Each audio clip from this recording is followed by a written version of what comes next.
So, should you fund your girlfriend's education and run the risk of her leaving you for her classmate? I shouldn't be in a relationship on a boyfriend tender, but act as if I'm on a husband tender. Yeah, I think abadala bathi amajuba. Baza kucutha. And so she meets the tutist and the tutist tutor. So it's in the same way. God says, look, I can't be a jailer. Yeah. In a relationship. Yeah. Church people are the worst, they gossip. Church people are the worst, they take away your girlfriends. Mm-hmm. Church people are the worst, the elders will be sleeping with the young people at church, young girls at church. The book of Corinthians, I can't remember, where Paul writes and says, the sexual immorality that's being reported amongst you is worse than the one that's being done by the Gentiles.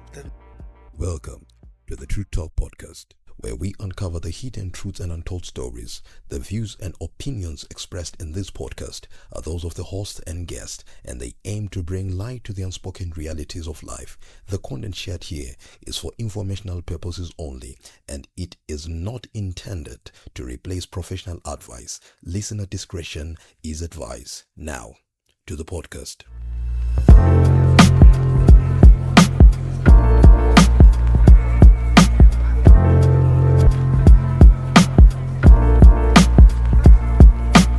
Hey, what's up? What's up? How you doing? I'm alright. You started off by greeting them and not me. Yeah. They're more important than you are. Okay. Hello, everyone. Welcome to episode number 12. Yeah. Wow, man. Almost done. Two more episodes away. In the season. Wow. And then. Yes. Jolo. The way you are so hyped up from Jolo. No, people are hyped up. Oh yeah, Jolo. Of course. You know, I was chatting with some people sometime and I said, no, we want to do Jolo season. Yeah. They're like, Jolo. And then they spent the rest of the afternoon talking about Jolo. Yeah, I love biblical stuff. Yeah. Of course, our season on marriage relationships, Mjolo stuff, will be biblically based as well. So we'll take people back to God's ideal. Yeah. I look forward to it because of that. Yeah. And we don't want to end up cynical. No. I think the biggest tragedy we have in the world today is cynicism about relationships. Oh yes. And about life in general. I think one of the biggest tragedies we have is that young people are cynical. Because it's as if somebody told them that you're not clever unless you're cynical. Exactly. That's the tragedy of this generation. Yeah. But we want episode 12. Hashtag bring back our positivity. Yeah. But anyway, today we have a cynical question that we're starting off with. Yep. And our episode is titled Runaway Bride. Runaway Bride. Dun, dun, dun, dun. Runaway Love. Who was that? Brandy. Mary J. Blige and Ludacris. Oh yes. Runaway Love. She's about to run away and never come back. Anyway, as a church elder, I don't know these songs. Those are the days. Good old songs. Yeah. So should you fund your girlfriend's education and run the risk of her leaving you for her classmate? The fact that you've put the risk of what will happen, I probably would respond to that in two ways. Okay. So in my I'm a business consultant. I work at a law firm, right? And I also do consulting for other few attorneys and lawyers here and there. Busy guy. So one thing that I learned when I got to a legal practitioner's setting was the concept that there is what is called trust funds or trust accounting, basically. And trust accounting says that if Jason is my client and Ndumiso is my client. So there's Jason and Ndumiso. If Jason comes and pays up his money and says, I want to pay you in advance for the job that you want to do, right? And says, okay, I'll tell you what I want you to do, but I want to pay you in advance. Okay. And then Jason comes and says, I want you to do a job for me, but I don't have money now. Okay. Right? Can you do a job for me? Then I'll pay you later. I'm not justified in trust accounting to take Ndumiso's money and do Jason's business. Okay. I need to make sure that it's separate. Money from client A does work for client A. Money from client B does work for client B. If client B has no money, we wait until the money is there. Okay. Something like that. So there is a separation of that separation. Okay. Is very clear.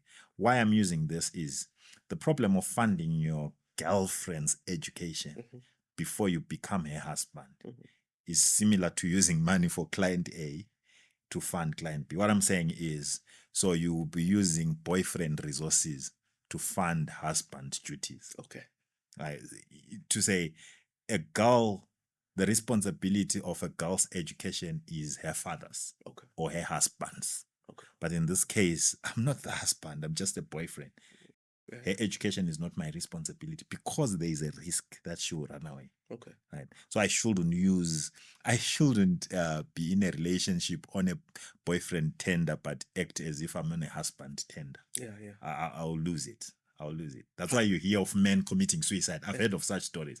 Husband bundles. No, yeah, husband boyfriend data husband on data. boyfriend bundles. Exactly. Yeah. Yeah, you shouldn't, right? But I think at the base of a question is, are you willing to risk it all for love? You know, the stuff you're saying now, yeah, I said elsewhere, and I was vilified as a bitter guy. And what you should be considerate about some of the things you said. Because I said a boyfriend I said a girlfriend is not a wife. No. Yeah. No. Girlfriend is a girlfriend. That's it. You are getting to know each other to prepare for marriage. Okay. That's all you do. This issue of trying to be a husband when you're a boyfriend, hey, dangerous. I mean, it's kind of difficult to watch your girlfriend struggle when you have resources. There are extreme cases. Yeah. But in as much as that's difficult, what's the guarantee that you have? Okay, so why I was saying at the basis of your question is the fundamental question is that, are you willing to risk it all for love? So the question is, are you willing to give it all for love, even if it means losing it? Yeah. Which is something that most of us are not prepared. Yeah. We give so as to get in return.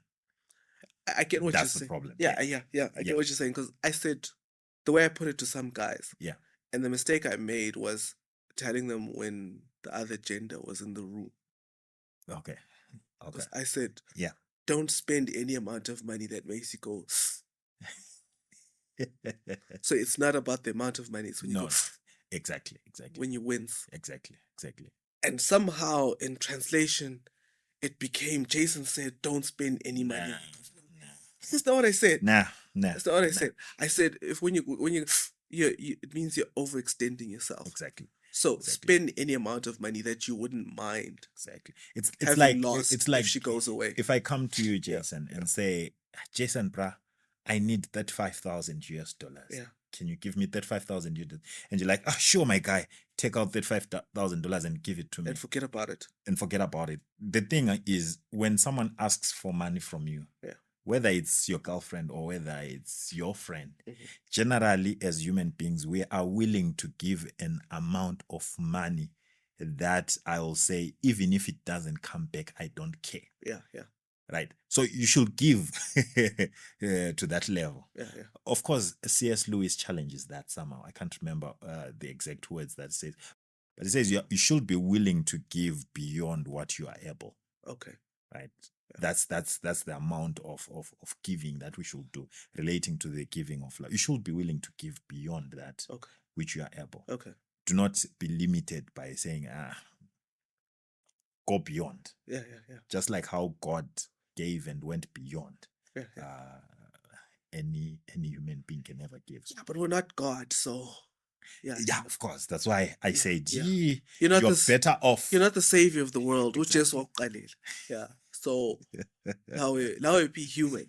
Yeah, be human. Yeah, live on earth. Cause if in as much as the problem is sometimes we end up it's what some guys said to me. Said, dude, and I'm busy in, having this line of thought, profound line of thought. And no, what was I saying? Yeah, no,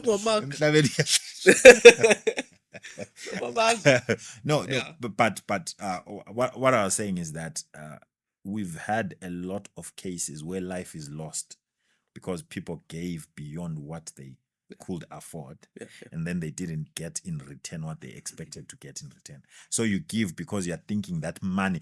In the previous episode, we talked about, is there anything a woman can do to make you love her more?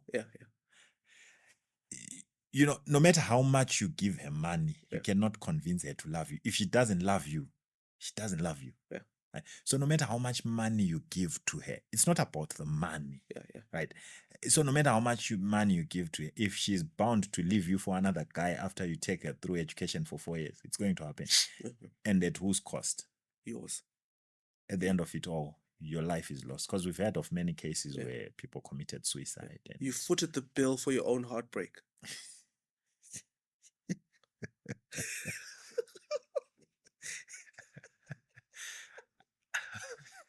You funded your own heartbreak.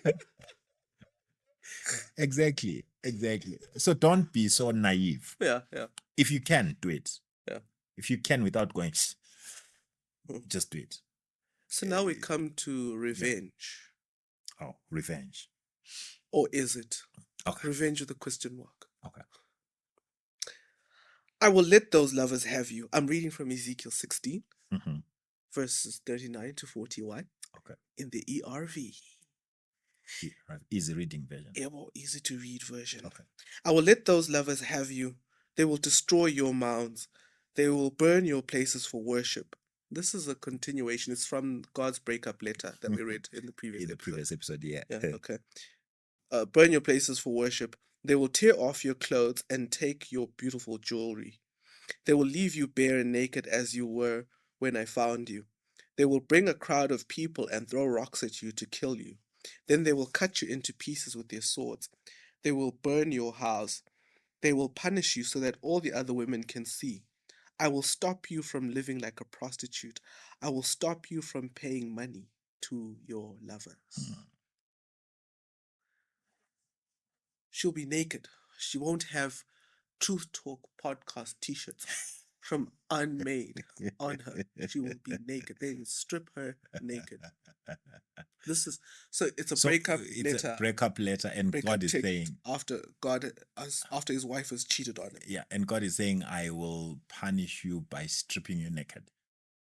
Yeah, this is that what God is doing? Because when something bad happens to someone, say your girlfriend cheats on you, and she ends up in a failed relationship afterwards. No boyfriend can live up to you. And she's even posting photos online, and it's failed. And then you sit there and you think, God is punishing her for what she did. When you're going through tough stuff, like Job's friends, and God says, I'm punishing you. Is God stripping her naked? I think the problem is we have a misunderstanding of the concept of divine retribution, where we think that God is active in punishing individuals. Whereas what we don't understand is, by our actions, we take ourselves away or outside of the radar of protection of God. So if God's protection, so if God is protecting you and saying, for you to be safe, stay within those bounds. The moment you go outside of that radar, whatever will catch you is on you, right? So if I go out and wolves catch me and devour me, should I say that God punished me, or I'm reaping the consequences of my own actions? He should have stopped me. No, but you chose to run away from him. How can he stop you? Because the moment he stops you, he's taking away your freedom of choice. Because remember, God is love. And the basis of love is choice, freedom of choice. So God allows you. Okay, let's put it in human terms, right? You have a girlfriend, and then she goes and cheats on you. Then she comes back and blames you and says, Jason, you should have stopped me from cheating on you. Or not even before cheating.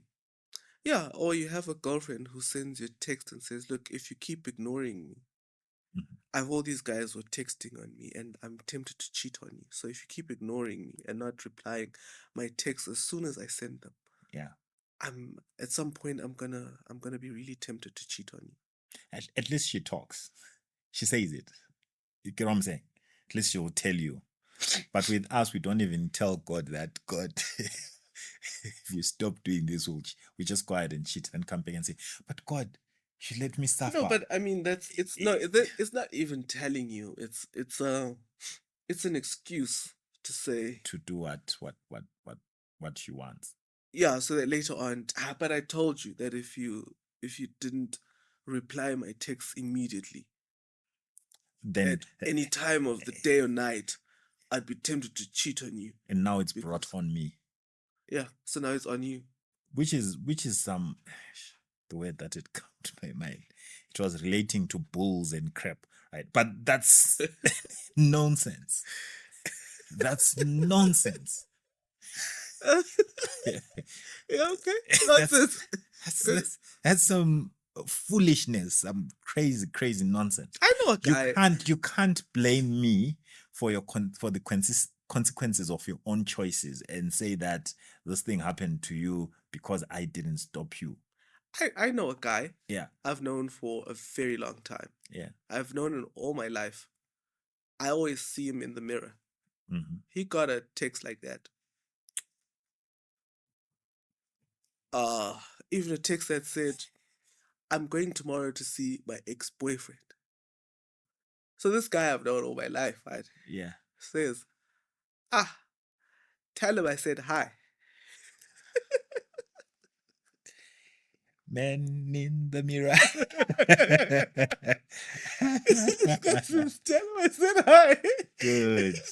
And looking back. I'm sorry, man. Looking back years later. I'm sorry, man. Dude, that was a crazy thing to say. Sorry. Sometimes should we ask for a tissue from the producer? Yeah, please. We need to dry my eyes. This guy needs to try his eyes. I mean, these are relationships we go through when we're young, when we're in our 20s. Okay. And you look back and when you're young and wild. And you think back, that was a crazy reply, but I think that was the best reply. Yeah. Because sometimes because then it led to a conversation to say, I've never dated a guy like you. It's like you don't care about me. No, I do care about you. Yeah. But whether or not you cheat is on you, it's not on me. Yeah. Not to say that I don't listen to you or care about your needs or what, but don't pin your decisions on me. There are decisions that are you. Yeah. And they're yours. Yeah.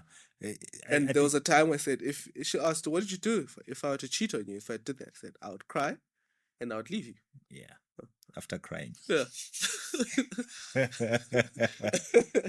So I think I was supposed to say, I'll go to hell and back with you. And like, hey, bro, I'm not the savior of the world. We realize some of the things are not necessary in life. Choose your peace. Yeah. Choose your peace and happiness and walk away. But I'm human. I'm not going to die. I'm not a robot. I am not going to die. I think in your text, there is something that you read in your text. I think maybe you read probably the last part of your text. There's something very fundamental in that text that gives us a different picture of it. Where it says, I will stop you from living. Yes. I will stop you from living like a prostitute. I will stop you from paying money to your lovers. I'll stop you from living like a prostitute. Uh-huh. what is God saying there? So he has listed the things, a list, it is given a list of things that will happen to Israel. Yeah. Then says, I'll stop you from becoming a prostitute. What is God saying in that statement? There's a hint of, I want you to come back. Exactly. Yeah. Exactly. So sometimes, now there's a thing about a woman in love. Yeah. When she has a man who loves her and cherishes her, she glows. Yeah. She's brighter than the lighting we have here. Yeah. She glows bright. And there's some guys who want the glow but don't want to put in the work of loving her to make her glow. Exactly. And then when she's unplugged, the glow from the guy when the guy who's being given the glow says, you know what, you made a choice, go your way. Yes. When she's unplugged, those lovers leave. Yeah. God. Yeah. Then she realizes, Exactly. I think abadala bathi amajuba baza kucutha, and so she meets the tutist and the tutist tutor. Pluck. The dove gets plucked and the dove realizes, the world is cold. So it's in the same way. God says, look, I can't be a jailer in a relationship. Yeah. Which was some advice an older lady gave me when I asked her for relationship advice. She was a friend. She was almost 10 years older than I am. And then she said to me, Jason, don't be the only person who wants this thing to work. She said, don't hold somebody who's so hell-bent on going out. Because it'll hurt you. It will hurt you. At some point, you tell the person, you know what?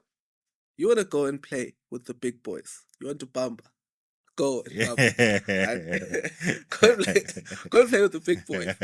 And you'll see. So that key point that you raised there is that God is saying, it gives us a fundamental point about the way God deals with us. Yeah. He's saying, I'm not going to underwrite your faithfulness. Exactly. In as much as I will allow you to suffer the consequences of your choices, but I have opened a way to restore you. Okay. So God's judgment in this case serves a redemptive purpose and tries and restore, because what God is seeking is to restore you back to righteousness rather than perpetuate a cycle of vengeance. He's trying to protect you. He's trying to shield you, right? So God is unlike man. Yes, the consequences of your choice you will suffer. So God is not revenging. He's not saying, oh, no. He's not doing that. He's allowing you to go through that process. Peradventure, you may come back to your senses. When you come back to your senses, then you realize, the love I got, like the prodigal son that we mentioned in the previous episode, that the guy was sitting and is feeding the pigs and realized, you know what? If I go back to my father's house, the servants in my father's house live better than I am now. So I'd rather go back and be a servant in my father's house than be an independent woman. Than be an independent man outside of my father's house.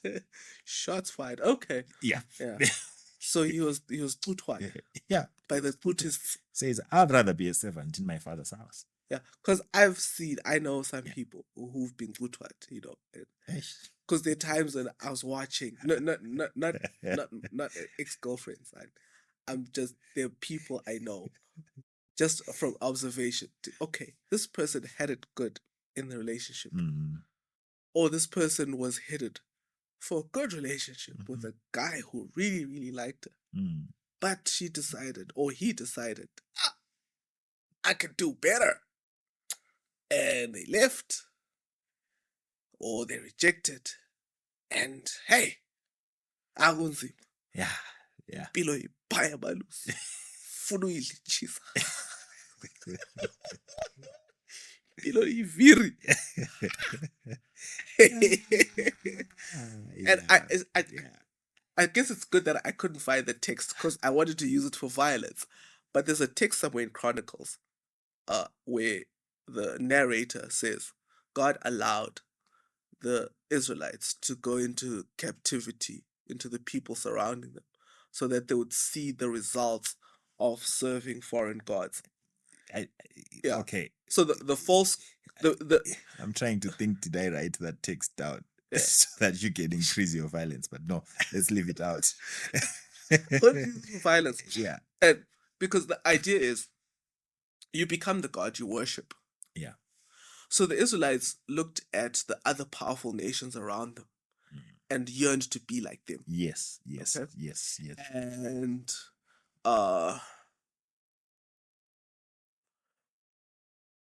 what God kept saying to them is, those nations look lovely from the outside. Yes. But on the inside, yes. because of the kind of gods they serve, there's a lot of oppression and cruelty. It's like you're going back to Egypt. Exactly. I called you out to be free. Exactly. You're actually the freest people here. I mean, when he called them out, they didn't have a king. They had no taxes.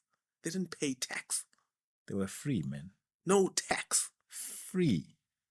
Completely free. Yeah. Said, and I'm calling. And they had free food. Yeah. From the episode on colonialism, they had their own land. You till your own land, the food you get from the land is yours. Exactly. And they decided, no, we want a king to lead us into war like the other nations. Yeah. God kept telling them, and through Samuel, this is a bad idea. Yeah. And from the get-go, that's what happened. Saul took their sons, put them in a standing army. David, well, we know what happens when a beautiful woman baths when David is around. And Solomon taxed them to poverty to fund his building project. He even enslaved people to build a temple to a god who said, I'm the God who frees people from slavery. Yeah, and in contrast to the temple being built in the wilderness, you remember when the temple was built? Free will offering. Free will offering. The people gave until Moses said, God said, tell the people it's enough. I thought of that story. I thought of this story 10, 11 years ago. When the congregation I was a member of began experimenting with pledges for building. We have a building project. We want you to pledge. At the same time, around the same time, a lady from a different denomination had said to me, Jason, I enjoy being a member of my denomination. I love it. But imali, we're renovating our church and we've put in groups and we've been told to pledge and it's killing me. And then in my congregation, in my denomination, there's a sermon that often goes, look at the buildings of other denominations, how they are. Tina, we just build matchbox. We just build... And I look, and they say, no, and if you look at them, they have pledges. So we should do the same thing. We should have fundraising. Building days, where we call in popular musicians and popular preachers, and then so we can emotionally manipulate people to give us money. We can collect a special offering at the door. So I said one time, I said in my congregation, some years after that, I said, you know what? If we're going to do something, let's do it. Let's not have one foot in the door, one foot out the door. Outside. We want to manipulate people so they give to the building project. Let's manipulate people. Yeah. For one, let's stop having bold middle-aged men asking for money. Nobody's going to give a bold middle-aged man money. I wouldn't give you money at all, even if you're starving. So I said, let's do it right. Let's get an attractive woman. Let's not have her so decently dressed, and let's get a charming one with some vulnerability to stand in front of people and talk and get them to give. So if we're going to manipulate people to giving money, let's do it. And I said, and the one thing you guys don't realize is that when you talk to the people whom you envy, you find that the system that they live under is oppressive. Yeah. And so sometimes I think it was a mistake to keep talking so much. Sometimes you have to keep quiet and say to someone, this is what you want to go for. You go and get it. Yeah. And let's see, and you see for yourself what kind of what it is exactly that you envy, and see if you think that system is better. Yeah. Oh, interesting. So you're saying that this passage, I just want to connect the previous episode with this one. Yeah. As we look at the ideas that you're raising there. In the previous episode, we have God looking at Israel and saying, I have chosen you. Yeah. You have done nothing. Come and be my wife. Yeah. And you remember the text that you read? Yeah. It was saying Israel was gushing. Blood was gushing. Yeah. Israel was naked. Yeah. Then God comes and dresses Israel and says, you are now my wife. You're a queen. You're a queen. Now the text that you read here illustrates, it's a metaphor. God uses the metaphor of an unfaithful wife to illustrate Israel's idolatry, and Israel is running away from God. Yeah. Israel has been married, now running away from God and deciding, you know what, let me leave God. Yeah. Right? And now God is saying that this imagery here of stripping naked, I think it's an imagery that shows God's intolerance of idolatry. Yeah. That God is saying, no. I cannot tolerate this as long as you're my wife. So the stripping naked is God saying, no. This is a serious issue. Something, because the Bible says God is a jealous God. He doesn't like us worshiping other gods. Yeah. Right? So it comes to us and say, you know what, guys? If you have decided to enter into a marriage covenant with God, do it knowing that God wants an exclusive, that's it? Yeah. That's the word, yeah. Exclusive relationship, whereby you worship him solely and you're committed to him. Whatever you do, whether it's giving, to working, like you are saying that if we decide to manipulate it, people, let's do it wholeheartedly. Yeah. If we decide to do things right, let's do them wholeheartedly. Yeah. Let's not be 1 foot in, 1 foot out and say we are God's lovers. At the same time, we love the men of Egypt. Yeah. You know, let's be dedicated to the God we love. Yeah. And let's be dedicated to taking a break. We'll be right back. Right back after the break.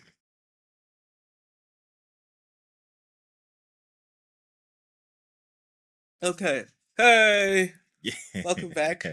And you forgot to mention t-shirts.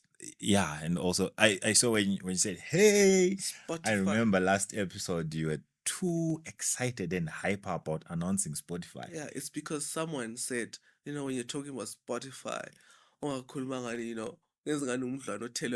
show some life. Yeah. Don't be a Marie Biscuit. Yeah, what the Spotify. So and the t-shirts are still available. They're nice. Yeah. Drop us a line. Nice t-shirts. Even mugs, even we need to come up with a new design for the t-shirts. Yeah. With violent interesting captions. So I've thought of some interesting captions. Soon I'll pitch the idea to the powers that be. Okay. Yeah. Okay. And the powers that be. That's important somehow. Anyway, so this story about, our topic is runaway bride. Yeah. So this topic about the runaway bride who's unclothed, who's tutwat by a macutis, sounds familiar in the Bible. I'm not saying there's a connection or whatever. But it sounds familiar. But there's just something familiar about it when we're talking about the failure of Israel. Okay. Because when we talked about the piercing shrieks, yes, it was outside Israel. Yeah. Where there was oppression. Yes. But there's a very similar story that happens in. Some people like to call it Sodom and Gomorrah revisited. Okay. Yeah. It's a weird story. Okay. In a weird book of the Bible. Okay. Called the Book of Judges. Okay. So this introduces our next section. Okay. Take us there. It's called Darkness Comes for the Runaway Concubine. Okay. Now I'm going to read from the ISV, International Standard Version. Mm-hmm. Judges 19, verse 1, 1 and 2. Okay. Okay. Now it happened in those days, before there was a king in Israel, that a certain male descendant of Levi, who lived in a remote part of the mountainous region of Ephraim, took a mistress for himself from Bethlehem in the territory of Judah. But his mistress was sexually unfaithful to him, and then she left him to live in her father's home in Bethlehem in the territory of Judah. She had been living there for a period of about 4 months. Mm-hmm. Already that's a weird story. Yeah. Yeah. So this guy is a priest? Yeah, well, a Levite. A Levite, yeah. So within the family from the hill country of Ephraim. Yeah. So he's a Levite. And as a Levite, he has a concubine. So it means he has another wife. Now, he has a concubine. And it's a concubine. Concubine, it's not really a fart and sit, right? Yeah. You're not hitting the pots. Yeah. But you're not a wife. Yes. Yeah. So you carry out wife duties on girlfriend bundles. Okay, so there are no conjugal rights for a concubine. You bear children and you do work. Okay. In the home, like a wife would. Okay. But you're not a wife. Okay. There's been no betrothal. You are a legal side chick. Yeah. Sometimes they call it a common law wife. Okay. So but you're not really. You are not really a wife. This guy, when he's looking at himself, he's not on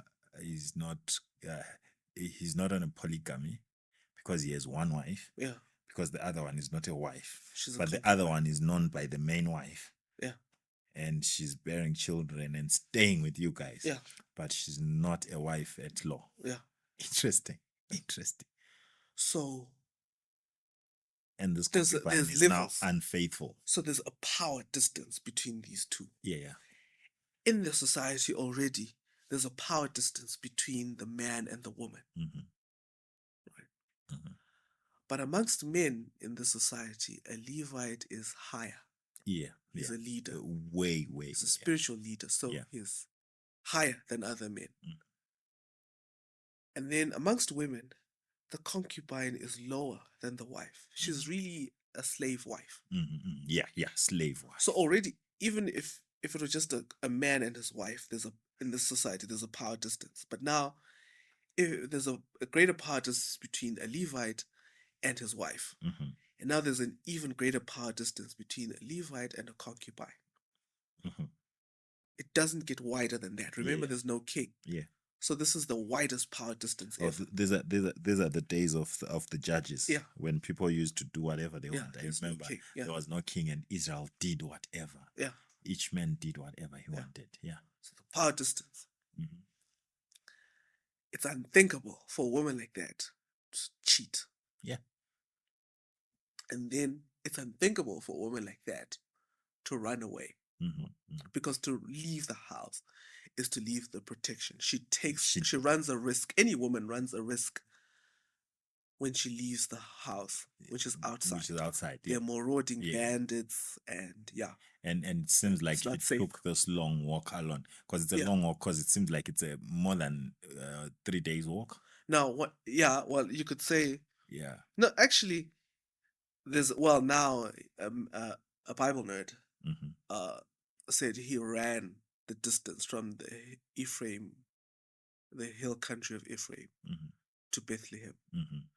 And he says, I think he got up in the morning and he ran the distance. Okay. Because he wanted to trace the footsteps. But of course, he's riding on tarred roads. Yeah. So it's a distance that you can run in an afternoon. Okay. On a tarred road, what? I mean, in the morning on a tarred road. Yeah, but so it's not a very long journey. Okay.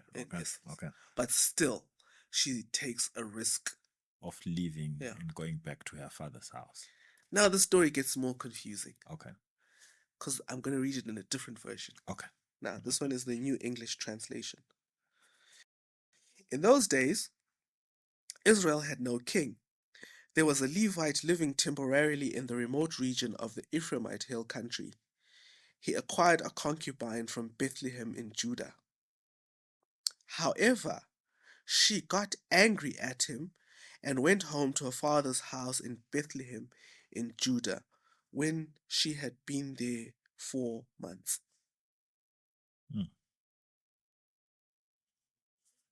So the question is, did she cheat on him, or did she get angry, or was she angry with him?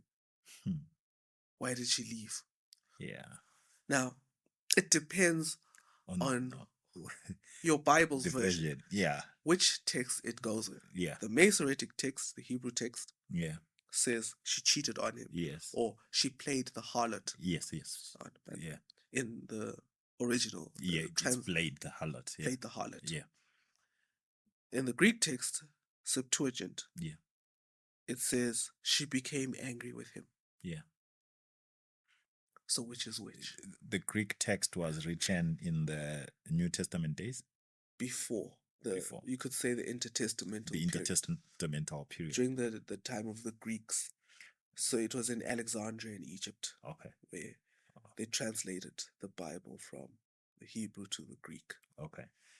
For me, looking at the story with those different interpretations or rather translations,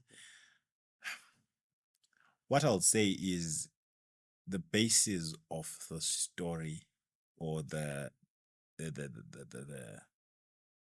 punchline of the story is that there is a man who has a concubine who decides to run away. Right? Whether she's running away because she's cheating or she's running away because she's angry at him, considering now that there are two seemingly contrasting ideas, is neither here nor there. The idea is that this woman is running away from her marriage and is going back to her father's house. Okay, so she goes home. She goes home. Now, so that's what we need to deal with. But also, there are some people who keep looking at that. Yeah. And I don't know could I call it a consensus? No, not a consensus. I don't know if it's a consensus. Yeah. But for me, what makes sense is the interpretation that says she played the harlot. She didn't play the harlot against him, but she played the harlot for him. This guy was selling her into prostitution. Okay. And then after a while, she got fed up. Okay. Said, I'm going home. You can't treat me like this. Okay. I'm going back home. Okay. Yeah. Because in the book of Judges, when you hear that someone is a Levite, prepare yourself for disappointment. Of course. In the previous chapter, in chapter 18, there's a Levite for hire. Yeah. He's hired by some guy who stole silver from his mom and then made an idol. And then while he's working there, because the guy says, no, look, you're just a Levite, but with me, I'll make you a priest. Exactly. While he's there, another group of people come and say, why be a priest for a family when you can be a priest for a whole tribe? Yeah. And off he goes. And at the end, it says, this is Jonathan. Was he Moses' great-grandson or Moses' grandson? Yeah. That level of Levite. Yeah. This is the story of how he became a priest in the hill country of Ephraim. Yeah. So now a Levite from the hill country of Ephraim. So is it the same man? Probably. Or is the descendant? A descendant of that man. Yeah. Probably. So, because the Levites didn't own land. No. Yeah. So the hill country of Ephraim is said to be more fertile. Yeah. So these guys, this is a Levite for hire. This is the kind of pastor who preys on, who loves money. Yeah. Let me leave it at leave that. This is the kind of pastor who loves money. Yeah. So it's not, I don't think it's far-fetched to think that this kind of guy would sell his concubine into prostitution. Okay. So he chills 4 months. Yeah. Then he gets up, goes and to he waited for 4 months before following her up. Yeah. And then he goes to speak to her kindly. Yeah. That's not the sort of thing you do with a concubine. Yeah. She's just a slave. So his behavior suggests that he's guilty of something. Yeah. And he knows it. Yeah. But her father doesn't seem to say much. Yeah, no, it doesn't. Doesn't seem to say much. Yeah. He says, let's eat and drink. And drink, yeah. Then. And in the book of Judges, eating and drinking comes before something bad. Exactly. It's a warning that something bad is coming. It's about to happen, yeah. And they eat and drink for days. Mm-hmm. Fundis low is down. Recycling the same thing, the same eating and drinking today, tomorrow. No, I need to go now. Let's eat and drink, until he forgets to go home. Yeah. It's down. Yeah. And then now it's getting late. Yeah. On the fifth day, he said, it's getting late. And he says, then his father-in-law says, come on, let's eat and drink again. He says, no, we're going. We're going. This time we are going. The father says, no, it's getting late. Yeah. Or in other words, darkness is coming. Yeah. And then they walk. They're walking, and they go. And they say the distance between Bethlehem and Judah is not that great. Yeah. Somebody said it's an hour's journey on tarred roads now, what. But maybe in those days, through virgin territory, or it would have been maybe a couple of hours. Okay. So they haven't really been gone that long. And then the servant says to his boss, why don't we sleep here at the time it was called Jebus. Yes. It was under Jebus of the Benjamin. Well, it was under foreigners. Yeah. He says, no, let's spend the night here. Yeah. And then the Levite says, no, I want to spend the night with my countrymen. Oh, yes. Not with foreigners. Yes. And then the question is, why did the servant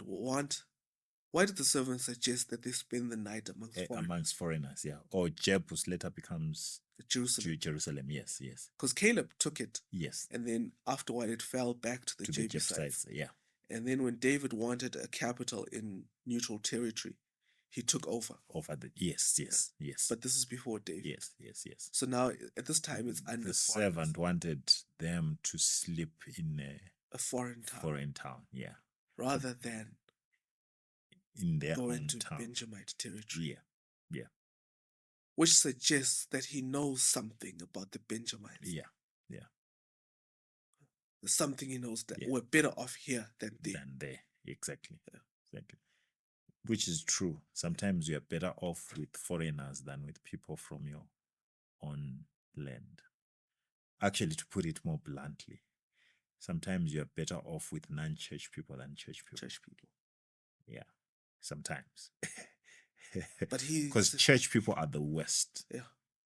Church people, they treat you badly the day you make a mistake. That's when you see their true colors. Yeah. I can't remember where we were talking about this.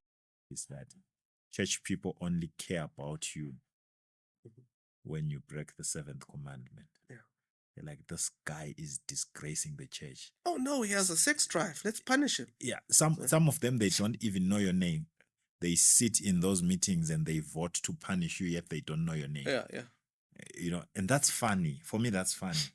Right? To say, okay, we now care about this person. When we now go to talk to this person, we talk to this person because we want to investigate.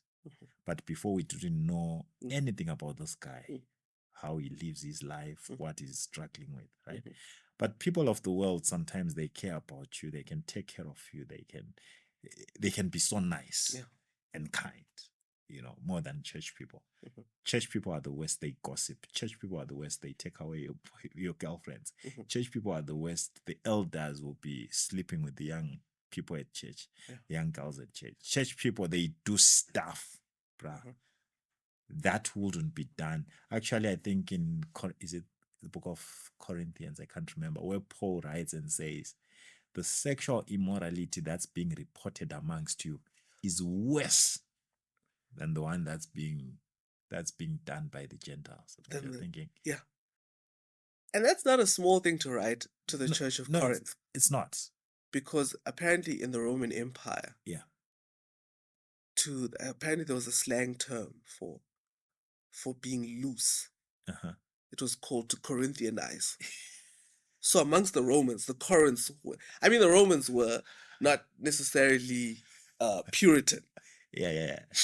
So for a Roman to say, "Hey, the stuff that's going on in Corinth," Corinth was bad. Yeah. You could be shipwrecked People often were shipwrecked in Corinth, and they spent time waiting for their ships to be repaired. Yeah. And both the people who repaired the ships and the prostitutes in Corinth would leave you broke. Sure. The sailors would leave broke. Sure. Yeah. Yeah. From now on, it'll be like, so Jason, for Paul, did you see that Corinthian? Did you Corinthianize?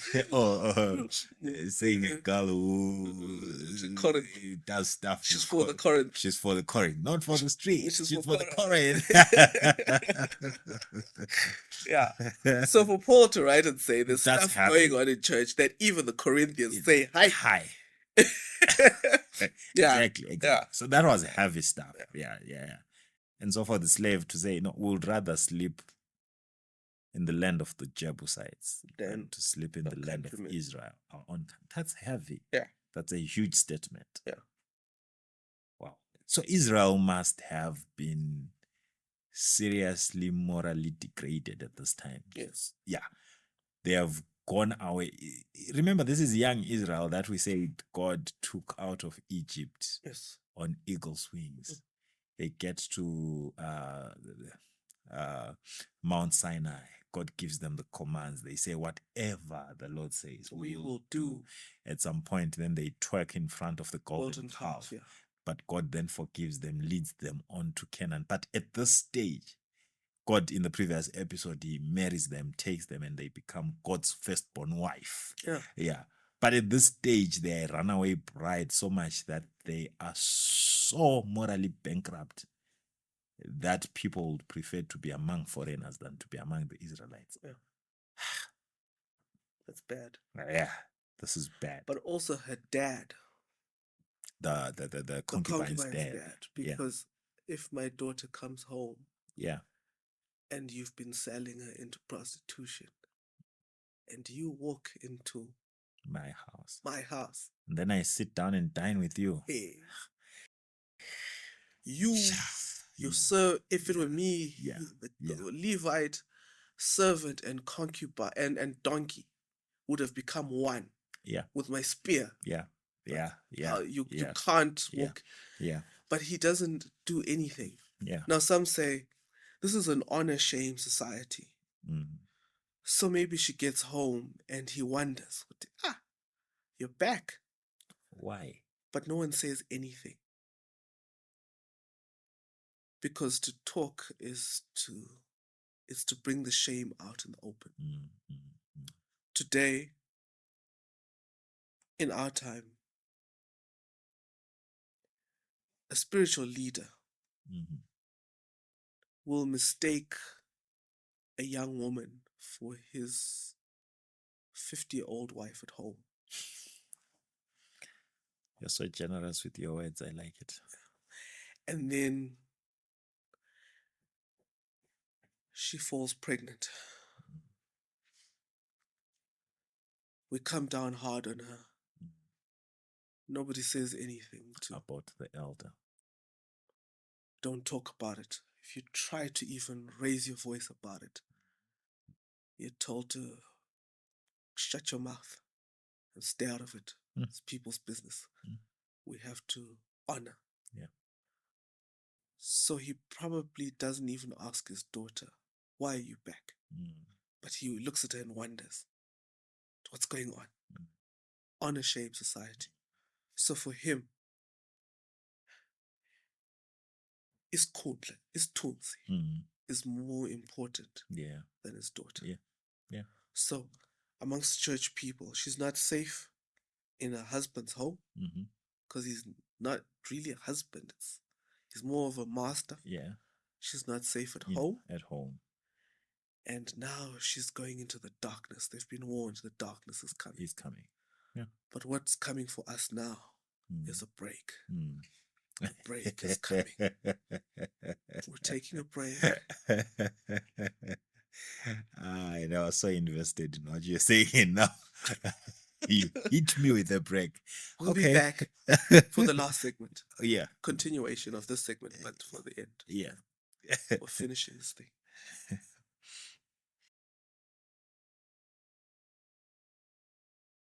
Hey, Welcome back. Welcome back. Sevala lento. Say Valalento. Episode 12 about to be closed. Yeah. 12. Yeah. Yeah. Man. Dude, bruh. Like 2 more to go. Yeah. Yeah. We're almost there. Yeah. And then I Jolo. can't wait for the 14th one. Yeah. Yeah. The violence planned. So. Runaway Bride. Yeah. So we'd left these guys in. Having chosen to go to. So the boss says, no, we're going amongst our people. Yeah. So they go into a Bethlehem, into a Benjamite town. Yeah. Story sounds familiar. They can't find anyone to take them into their home.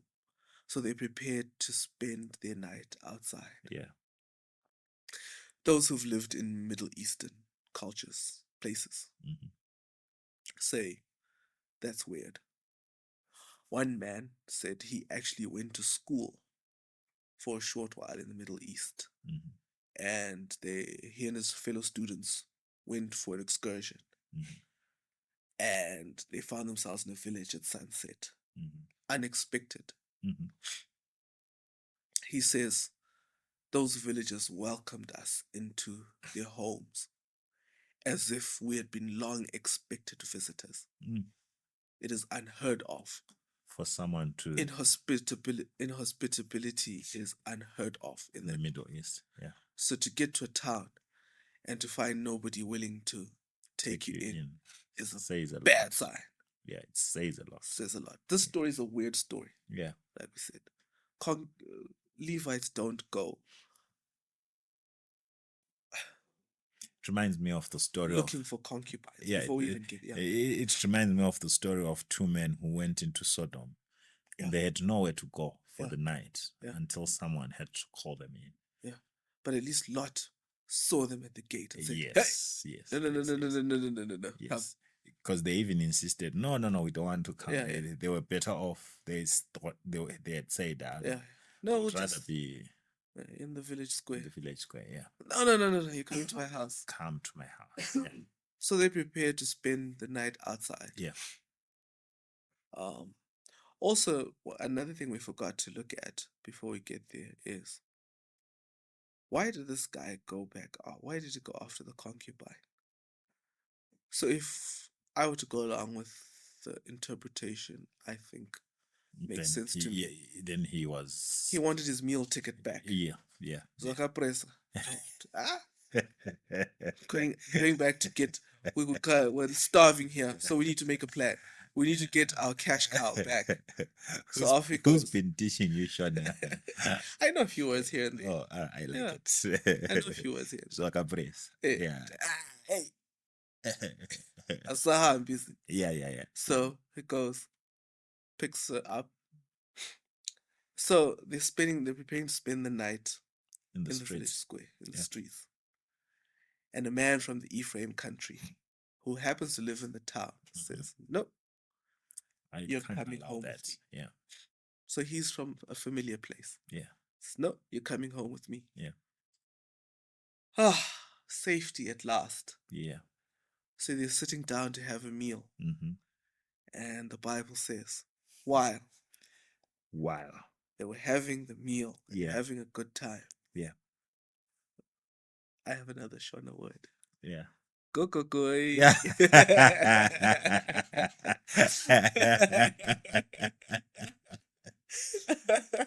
Someone's been teaching you. No, I do know a few words. Yeah, but the way you've been saying them today, it's... Go. Yeah, you found yourself. Yeah, and there was a knock at the door. It says the ruffians of the town, the mob, is at the door, says, hey, that man who came. We want him. We want him out. So he thought no one had noticed them, so they're going to sit out. But people had been watching him come in. Yeah.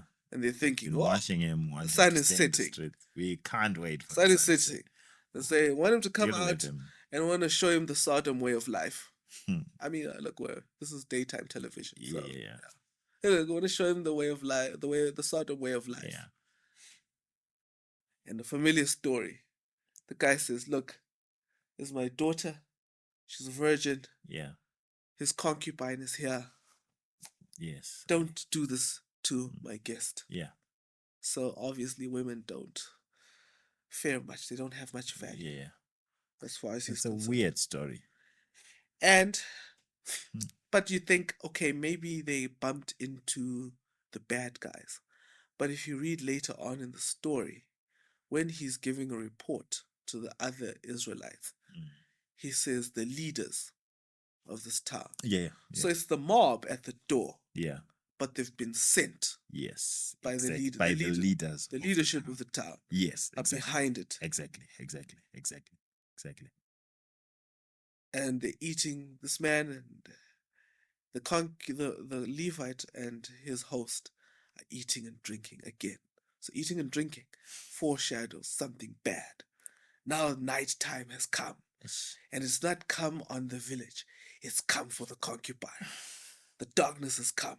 It's like a certain country I can think of where people say, Zimbabwe, it's a conservative country. But I've often said, Zimbabwe is conservative as long as the sun is up. After sunset, there is nothing stuff conservative. Yeah, stuff not happens. Even after sunset. Things that go on in the darkness in this country. Yeah, stuff happens. Yeah. I have a friend who said, if God were to lift up the houses at night, and everyone could see what people were doing, we would all beg him to drop the houses down. In this place where we say we're conservative. Yeah. Some things that go on. Stuff that happens is bad. If you go into town now, even just after sunset, there are things you see just as you're walking in town. No, man, this is abnormal. Yeah. I've seen teenage girls standing leaning into car windows and talking to men in car windows. I think wearing some skimpy. This is a teenager. This girl can't be 17. That man in that car is an old bally. Yeah. I once stood outside in the center of the town, and this was before 8 in the evening. I was waiting for someone to pick me up, and while I was there, I saw a flashy car park. This was in the mid-2000s. This is when I began to see. I also thought Zim was a conservative country. I saw a flashy car park not far from where I was, and then I saw another van. A man was driving the van, and a middle-aged, respectable-looking woman sat in the front. In the back of the van were teenage girls. The woman gets out of the car, talks to the man in the car, in the flashy car, gets out of the van, walks to talk to the man in the car. And then there were 2 men in the flashy car. 2 girls then jump out of the van, go into the flashy car. Flashy car drives off. Now the woman standing close to me, the older woman, 2 other ladies of the night walk up. And they address her in a maternal term of respect. And she's talking. She sounds so respectable. I couldn't believe what I was seeing. It was obvious what she was. Yeah. But if I'd met this woman during the day, you wouldn't have thought. I wouldn't have thought it. Yeah. That's when I began to realize. That's when I realized that no. Yeah. Our society is not conservative. Yeah. It's only conservative when the sun is up. Yeah. And it's the same for the story that we're reading. And it comes here, the darkness has come for her. Darkness comes, stuff starts. She's not in physical Sodom, but Sodom has come for her. And it's knocking on the door. Yeah. And that Levite who went to get her from home drags her out. Yeah. I don't think she went silently or... No. I think maybe she held onto the table. Yeah. And the chairs are knocked over. Takes her outside. Out to those men. Leaves her with the men. He goes back inside. Yeah. The whole night. The Bible says the whole night. He left her outside the whole night. The whole night. And the men did whatever they wanted with that woman. The whole night. Then when the sun comes up. Yeah. The darkness is receding. Yes. They do things of darkness. Yes. They leave her. They leave her. She crawls to the door. And knocks. And I think that part is more violent than what those guys did the whole night. Yeah. There's nobody at the door Yeah. to open her. There's no one waiting, looking out for her. Let's okay, they've gone now. They've gone now. Let's bring her in. Let's go outside. Those men have gone. Let's go outside and bring her in. So she dies with her hand on the door. On the door, yeah. So that Levite dragged her out, left her with those men. Yeah. Slept peacefully. And then went in and slept. He slept and he's drunk anyway. He's down. Yeah. He slept the whole night. Yeah. That's colder than what those guys did. How can you sleep when your concubine, whom you have followed from your hometown, and followed her to fetch her so that you can go back with her? Even the host, who seemed like such a nice guy, is not asleep. So nice. Both of them are asleep. And it's the same today in our churches. Sodom comes for our young people. Yeah. And we're asleep. We are asleep. We don't care. Yeah. We're asleep. You know what we talked about in the previous episode, how those who have been given the responsibility to be the brothers, the firstborns, have been given the responsibility to take care of the younger ones. They are not doing their part. Yeah. The church, which has been given the responsibility to take care or to lead the people to the light, is doing nothing. The church is asleep. Reminds me of what Jesus says, that before he's coming, the 10 virgins will be sleeping. Yeah. All of them will be sleeping, right? And we are asleep. Snoring. Yet the command is to say, watch and pray. Do not sleep, right? Yeah. So we are asleep doing nothing while our young people are drowning in drugs. Yeah. Our young people, I was talking to certain parents at a certain church, telling them that, your children are doing stuff. Mm-hmm. And the way they were so defensive, as if they knew their children, right? Mm-hmm. And that was clear to me that these parents are asleep. They don't know what their children are up to. Yet, because we are the teachers of their children, the children tell us. And we try by all means to find ways to alert the parents to say, your children are involved in some serious, dirty stuff. One parent said to me, Jason, look over to I look at her. I know the stuff her son is up to. Yeah. And I look at her, I'm like, if I tell this woman, she'll die. I'm better off just keeping quiet. It's better just to keep quiet because what I know about her kids will kill her. Yes.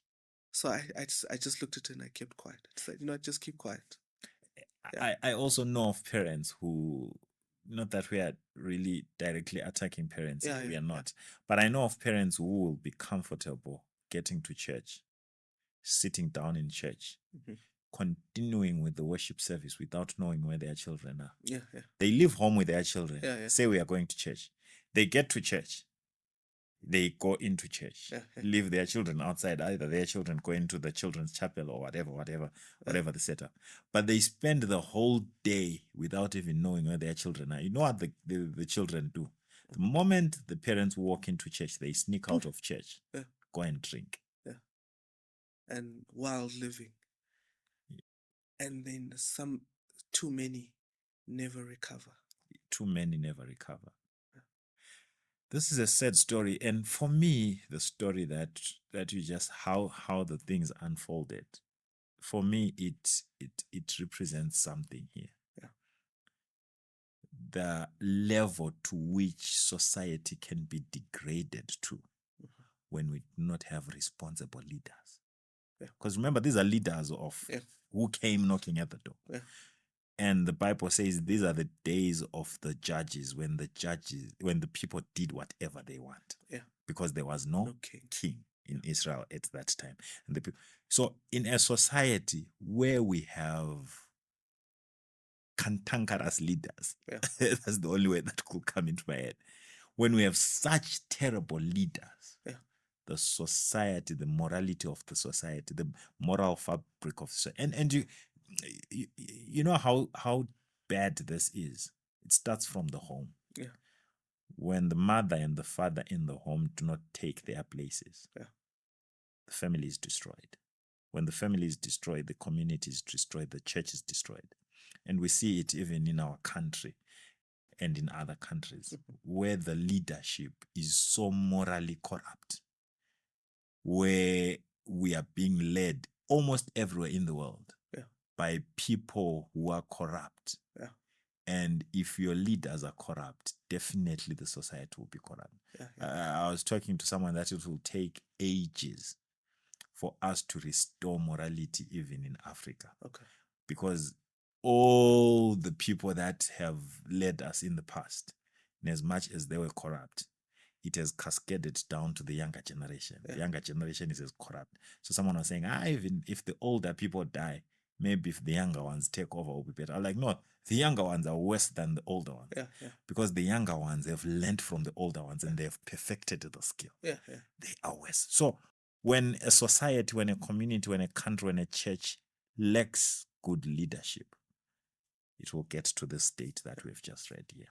It's terrible. And this is a violent story. And if any doubt remains over how this Levite sees this woman. In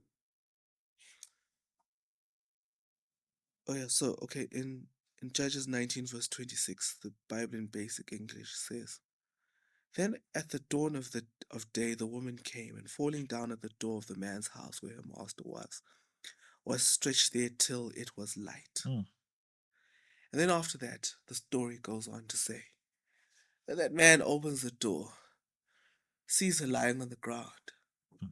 His first words to her are, "Wake up. Get up, son. Vuka up."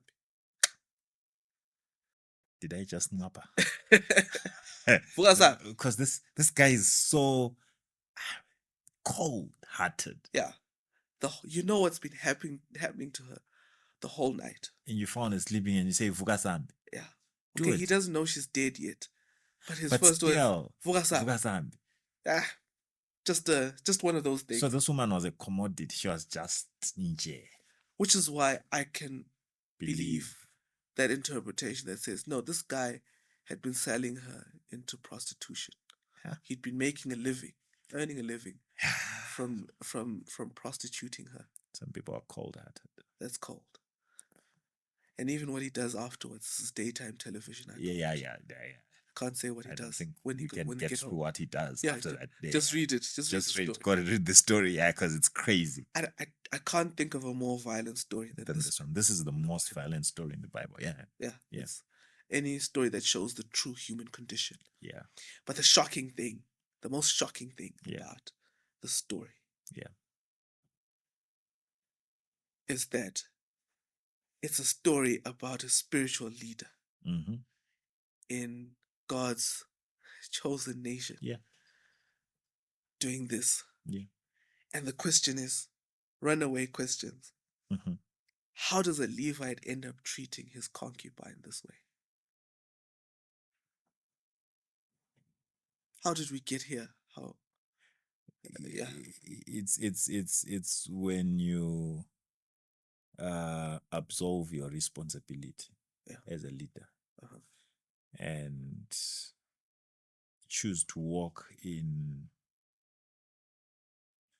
the ways of other nations. Remember, we said that these guys envied how other nations lived. And yet when God called them, he called them to a higher purpose. But when they were called to a higher purpose, they desert the God who has called them and decide to walk in the ways of other nations. And by so doing, they get so polluted.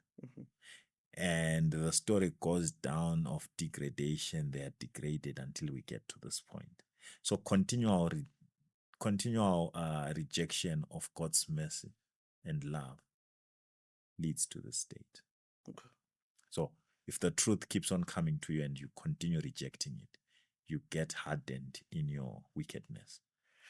And I like what you said.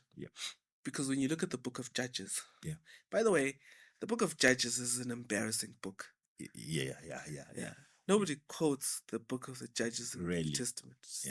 Those stories are embarrassing. And this is the last story. And of course, there's a story of the war, because this story has something in it for us today. Yeah. We have this culture of outrage. Yeah. And social media has It's made blown it worse. up. Yeah, it has made because worse. Secretly people believe that if I'm angry at something bad, yeah, it means I'm righteous. Exactly. But the story of what happens after this proves that being outraged by evil doesn't make you righteous. No, doesn't make you righteous. Because the men who avenged this end up planning for their daughters to be abducted. Exactly. Because all the men were dead. So some of the people you're angry at are just like you. Yeah. And I must say, there are times when I've looked in the mirror and I've seen the Levite staring back at me. We are probably worse than the Levite. Yeah. There are times where I know I could have treated some women better. Yeah. I'm not saying I raped anyone. No. Yeah. But there are times where not just women, but where I could have treated generally better. Humanity. I mean, we can be better humans. Times we could have been more compassionate. I think it's high time we go back to understanding how God is. God is love. Yeah. God is compassionate. Yeah. Even in dealing with wicked people, He's compassionate. Right? Yeah. Unfortunately, we are not human anymore. Okay. It's worse in religious circles, Jason. Yeah. The way we treat each other, you can clearly see that we've lost it. Yeah. We've lost it. And we need to run back. Instead of running away from God, we need to go back to God. Yeah. Yeah. It's time we go back to God. And another thing is, what is such a horrifying story doing in the Bible? Well, because one skeptic said only a pervert could write such a story. It's such a story. Well, for me, I think I'm trying to remember the text here. I think it's in 1 Corinthians chapter 10. I think it's one of my favorite Bible verses. Well, some of these things we addressed them when we talked about it was on the reels that we did. Yeah. To say God is not trying to paint a picture of good. Yeah. When people are writing the Bible. Yeah. He's not trying to give us some airbrushed icons. A Hallmark movie. Yeah, to say this guy is so perfect, so good. Yeah. The fact that the stuff is written in the Bible does not mean that God allowed the stuff to, as in God was condoning these things to say they are good, so put them in the Bible. But the Bible is just a narration of events that happened in the story of our salvation. It's not airbrushed. Yeah, it's just a narration of events. So this thing happened, it needs to be written down. Why does it need to be written down? The Bible says that, I can't find the text, but it says that these things, it's 1 Corinthians 10, I think, these things were written down so that they can be examples to us. Yeah. Right? So if I come and tell you a story of a murderer, I'm not telling you so that you can murder. I'm telling you so that you can learn a lesson from that, of how evil something is. Number one. Number two, so that you can see the level of depravity one can get to if they continue in the path of sin. Right? When you continue in the path of sin, this is the state that you can get to. That's where you're headed. That's where you're headed. To be so evil that you can abuse and rape a woman all night without a heart. Not only that, you can be so evil that you can leave someone in the hands of abusers all night while you sleep peacefully. And we may think, no, we've never left someone in the hands of abusers. We know that someone is hungry, someone has no food, someone is struggling in this cold, they don't have warm blankets. But we can sleep in our warm electric blankets all night while we know that there is someone out there who doesn't even have a blanket. And then in the morning, expect life to continue as normal. Exactly. That's how cold-hearted we can be if we continue down the path of sin. So these things are written so that they can lead us back to being human. And they show that God is not naive. Exactly. When God says, "These are my people," yeah, He knows exactly what we're like. Exactly. He knows. He's not like that parent who comes to school and says, "Hey, my child is a good child." No. And everyone in school is thinking, "Man, when is this kid gonna, transfer?" I wanted to say something else. When is this kid gonna transfer? That's what I'm saying. God is not naive. He knows us. He knows. And so we can trust him. Yeah. Because when he says, "I'm going to make you," okay, he knows what he's working with. He's not exactly naive. He knows us. So if they help us to return to, I was talking to someone to say, sometimes we are so naive as Christians to think that the church is a good place. There are holy people at church. No. But do you know the rampant sexuality that's happening amongst young people in the church? Yeah. Like someone, I think we were together yesterday when we were talking to someone. He says nowadays in the Christian community, if you pick a stone and throw it, you'll probably hit one morally upright woman amongst 10. Yeah. And we jokingly laughed and said, probably you'll not even hit one. Because that's how, you hear stories. The church circles are too small. And as for the guys, as for us guys, So God is not naive to say, no, my people are good. He knows how evil we are. He's not watching from a distance. No. I hate that song. Yeah. He's not watching us from a distance. Well, I don't hate it, but yeah, it's too real. Yeah. He's not what he sees. Yeah. Somebody said if God can be, in order for us to trust God, he must not only show us the good that he's leading us to, he must show us that he knows the bad that he's leading us from. Exactly. Yeah. But she's also, this story is in the Bible. Yeah. Because God remembers her. Oh, yes. He did not forget. Her. And centuries after this, yeah, Sodom came for someone who was born in Bethlehem too. Yeah. The night came for him. Yeah. Took him. Yeah. Bound him. Abused him all night. In the morning, nailed him to a cross. Where he gave up the ghost and died. Yeah. And said, "It is finished." Yeah. So the story is there to prove that we can trust God because he doesn't give up on us. Yeah. And also to show us how merciful God is. Yeah. I think in all these stories that we've talked about, I've seen the thread of God's mercy, how God wants to bring about repentance and restoration. Yeah. We have run away from him. We need to return to him. Yeah. Or else we'll be like those ones. Yeah. No, don't end up like them. Yeah. And then there's something here. The breakup letter, the breakup text says hope. Yeah. Ezekiel 16 verse 42, Good News Bible. Yeah. Says, "Then my anger will be over and I will be calm. I will not be angry or jealous anymore." Yeah. Then 59 to 60, the verses, same chapter. "The sovereign Lord says, I will treat you the way you deserve because you ignored your promises and broke the covenant. Yeah. But I will honor the covenant I made with you when you were young, and I will make a covenant with you that will last forever."